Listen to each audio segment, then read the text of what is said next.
¿Cómo están? Hoy vamos a hablar sobre la farmacocinética de los halogenados. Es un tema un poco complejo. Para explicar la farmacocinética me gustaría hablar de la CAM, debido a que es lo que nos va a permitir a nosotros emplear, una vez hayamos entendido la farmacocinética, adecuadamente en nuestra anestesia este concepto. La CAM debe ser o es la concentración de vapor anestésico en los alvéolos pulmonares necesaria para evitar el movimiento o la respuesta motor en el 50% de los sujetos sometidos a un estímulo quirúrgico. En ese sentido, entonces entendemos que es un valor, pero ¿dónde debemos relacionarlo? ¿Será acaso en la posición del dial, en la fracción inspirada o en la fracción expirada? En este caso, debemos relacionarlo con la fracción expirada, es decir, con este numerito. ¿Y por qué relacionarlo? Porque como vemos aquí, el valor de CAM varía dependiendo del agente inhalatorio utilizado y de la etapa de vida donde nos encontramos. Ahora bien, para entender o poderlo relacionar adecuadamente es que debemos entender la farmacocinética. La farmacocinética de los halogenados básicamente es explicar las diluciones que ocurren del gas anestésico del halogenado con respecto o con cada una de sus etapas. Es decir, ocurre una dilución inicialmente en el circuito anestésico, posteriormente otra en los alvéolos y finalmente, una vez se ha captado en la sangre, con cada uno de los tejidos. Recordando o explicando que existen varios tejidos o distintos tejidos, sobre todo los que tienen o reciben gran gasto cardíaco o grupos ricamente vascularizados, en donde se encuentra también el cerebro, que es el órgano o el sitio efecto de los halogenados. En estos tejidos se va a captar o va a llegar primero el gas anestésico y por ende va a empezar el efecto de anestesia. Y grupos que tienen o reciben menos flujo sanguíneo, como el músculo y la sangre, que a pesar de que tienen o que captan mucho más anestésico, que van a tener una predilección por captar más anestésico, las presiones en estos dos tejidos no se va a alcanzar o no se va a equiparar con la presión alveolar. Y esto es importante tenerlo en cuenta por lo que vamos a explicar más adelante. Entonces, la solubilidad de los anestésicos, básicamente, cuando tenemos un gas anestésico o un gas en su estado gaseoso y este se pone en contacto con otro tejido, esté líquido o sólido, las moléculas de gas van o tienden a difundirse en este otro tejido que no contiene el halogenado. ¿Con qué finalidad? Con la de igualar presiones. Eso se explica en la ley de Fick, que describe la difusión de estas moléculas o la captación de estas moléculas de gas en los tejidos o en las soluciones con la finalidad, como les digo, de equiparar presiones. ¿Y por qué? Porque hay tejidos que van a captar muchas más moléculas de gas y otros que van a captar menos moléculas de gas con el fin de alcanzar la misma presión. Entonces, cuando yo quiero diluir o quiero llenar de gas anestésico un circuito, en este caso cerrado, debo hacer dos acciones. La primera, abrir el flujo de gas fresco y la segunda, abrir el dial. Vamos a poner un ejemplo.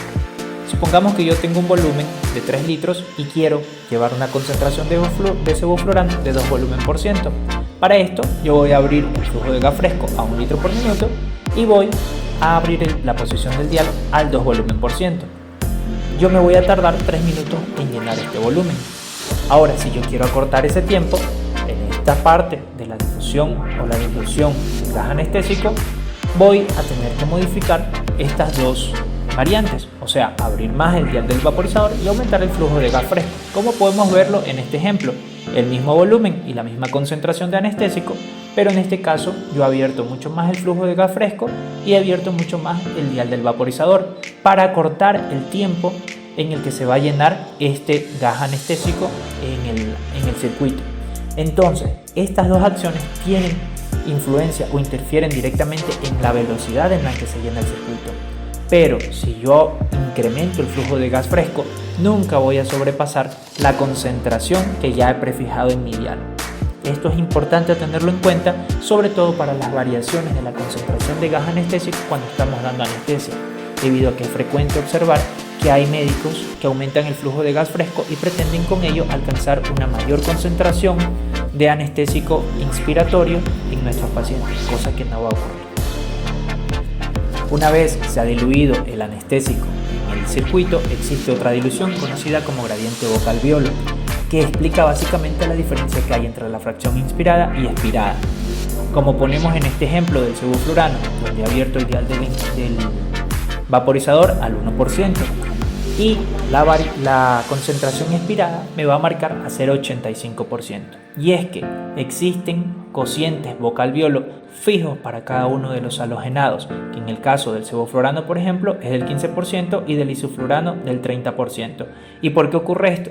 Porque el alveolo contiene otros gases adicional al flujo de gas frescos inspirados. Recordemos que cuando llega al alveolo el halogenado o toda la mezcla de gases se han agregado por la respiración, la humedad o la presión de vapor de agua y la presión producto del intercambio gaseoso del CO2. Entonces, estos dos gases añadidos van a bajar la concentración del halogenado a nivel del alveolo, que es la concentración íntimamente relacionada con la CAM.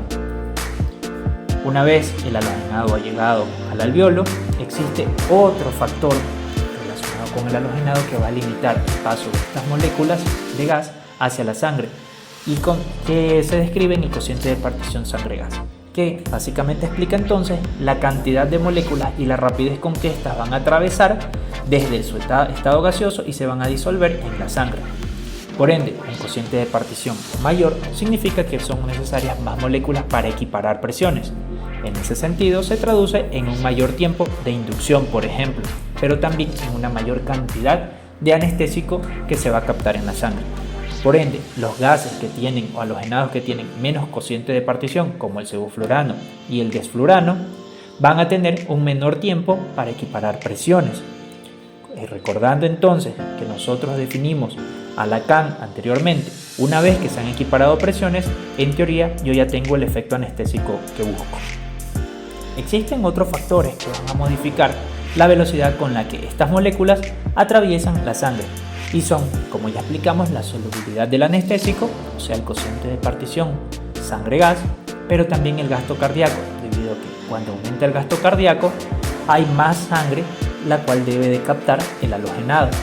La diferencia de presiones alveolar y venosa, sobre todo al inicio de la anestesia, donde la presión venosa de halogenado va a ser nula. Y finalmente la ventilación alveolar, debido a que si aumenta la ventilación alveolar, existe más halogenado en contacto con la sangre y por ende mayor facilidad o mayor probabilidad de que esas moléculas atraviesen hacia disolverse en la sangre. Y esos dos factores se explican en esta tabla. Primero, cuando yo tengo un gasto cardíaco aumentado, vamos a ver que hay mayor volumen de sangre para disolverse o que en el cual necesita disolverse el halogenado. Por ende, cuando el gasto cardíaco es muy alto, como en este caso, vemos que la concentración de halogenado va a ser menor y el tiempo de inducción va a ser mayor. Cuando el gasto cardíaco es muy disminuido, la concentración y la velocidad de inducción van a ser menores. Por su parte, en cambio, cuando existe un volumen minuto o una ventilación minuto más alta, la concentración y la velocidad de inducción van a ser más cortas. Y finalmente, cuando el gas ya está disuelto en sangre, existe otro factor que influye directamente con la captación de los tejidos y con la velocidad con la que el halogenado va a atravesar membranas, que es el cociente de partición aceite-gas. Un cociente de partición mucho más alto significa dos cosas. Primero, que las moléculas van a atravesar más fácil y más rápido las membranas celulares porque recordemos contienen fosfolípidos, y segundo, que tejidos como el músculo y la grasa sobre todo, que tienen mucho más lípido, van a poder captar más halogenado. Y esto lo relacionó o lo correlacionó directamente, o se dio cuenta Edmond Heyer, que fue uno de los que correlacionó la CAM con la potencia anestésica y con la liposolubilidad, pues se dio cuenta que halogenados como el alotano o el isoflurano, que tienen una liposolubilidad muy alta, son mucho más potentes y por ende la CAM debe ser mucho más baja. Y halogenados como el sevoflurano o el desflurano, que son o tienen una liposolubilidad mucho más baja, son mucho menos potentes, pero van a permitir unos periodos de educción sobre todo mucho más rápidos, debido a que hay menos tejido que pueda captar este gas halogenado. Entonces, para recordar y repasar, la farmacocinética del halogenado en esta parte ha sufrido tres diluciones: la primera en el circuito, la segunda en los alveolos y la tercera en el sitio efecto, relacionada directamente con el cociente de partición aceite-gas y en el resto de los tejidos, sobre todo músculo y grasa, donde la captación va a ser infinita. Los dos cocientes de partición entonces que debemos recordar son el de sangre-gas, que está relacionado con la velocidad de inicio del efecto anestésico. Recordemos que un cociente de partición a sangre-gas bajo está relacionado con un tiempo de inducción más corto, y un cociente de partición aceite-gas alto está relacionado con una potencia de anestésico mucho mayor. Y así lo podemos ver en esta imagen, donde la primera dilución ocurre en el circuito, la segunda en los alvéolos y muy cercana en el sistema nervioso central, esto correlacionado directamente con la CAM, y finalmente los tejidos que tienen una captación casi infinita de halogenado, como el músculo y la grasa. Esto es importante sobre todo por la recuperación anestésica, donde, como podemos ver en la gráfica, hay tejidos que han captado mucho halogenado, pero tienen un flujo sanguíneo mucho o menor en relación a los grupos ricamente vascularizados, que son sangre, pulmón, pulmón, riñones, cerebro, corazón, en donde, por ende, primero, la captación del anestésico va a ser menor en relación al resto del cuerpo, y segundo, debido a que hay mayor flujo sanguíneo, se permiten variaciones de presiones mucho más rápido que el resto de los tejidos. Por ende, cuando el halogenado ha salido de estos grupos y se produce la pérdida del efecto anestésico, hay sujetos despiertos o los sujetos siguen eliminando halogenado por un tiempo mayor, sin tener el efecto anestésico que quedaba.